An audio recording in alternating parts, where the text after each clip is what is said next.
Hello, fourth grade. We're working on doubling and halving this week. Realize doubling and halving is a great strategy, but it's really not an ideal strategy for all numbers.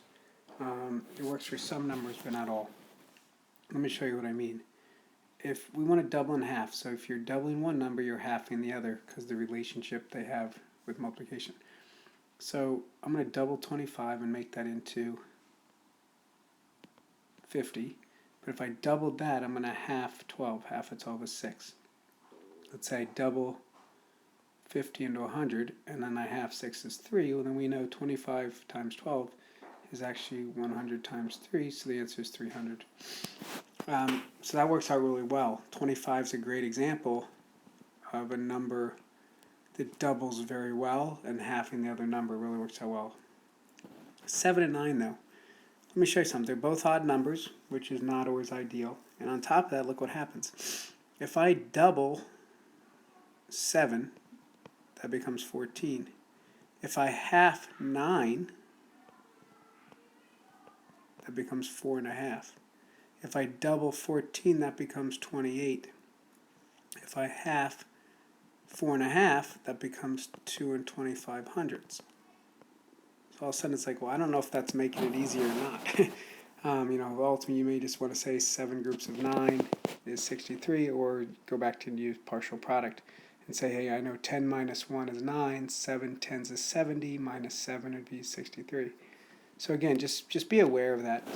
Let's look at 8. 8's another great number that allows you to double in half very purposely, any multiple of 8. So in other words, 2, 4, 8, 16, 32, 64. Let me show you why. If I take half of 8, that's 4. Half of 4 is 2, half of 2 is 1. So if we think about that, well, if I'm doubling 34, well, double 34 is 68. Double 68, so that's 136. And then the question is, do I want to multiply 136 times 2, or do I want to take it all the way down to times 1, or groups of 1, I should say, which takes us down to 272.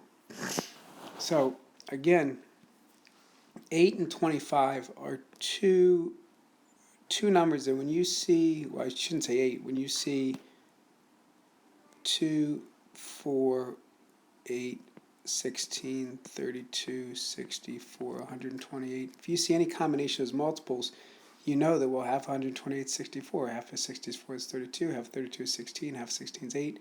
And so then you can divide that whole side down to 2, and then you're just doubling the number on the other side. Again, I think it makes doubling and halving very useful. But let's look at another example. So let's say we had 6 groups of 15. We could do partial products, or with 6 groups of 15, we could say, well, wait a second, half of 6 is 3. 15 doubled is 30. Well, I'd much rather multiply 3 groups of 30, because 3 groups of 30 is 90.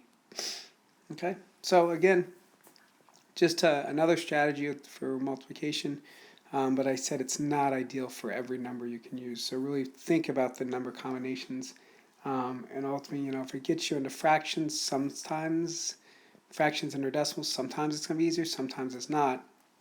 But ultimately, it will always make it more efficient when you have the number 25 and or a multiple of 8. Okay, thank you very much.